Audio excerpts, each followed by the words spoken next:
नमस्कार, मी सुवर्णा धानोरकर.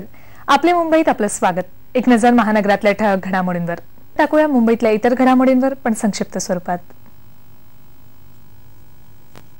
मुंबई महानगरपालिकेचा कारभार पारदर्शक व्हावा आणि जनतेची कामं तत्परतेने व्हावीत यासाठी व्होट मुंबई या स्वयंसेवी संस्थेनं लोकसत्ता ही चळवळ सुरू केली आहे.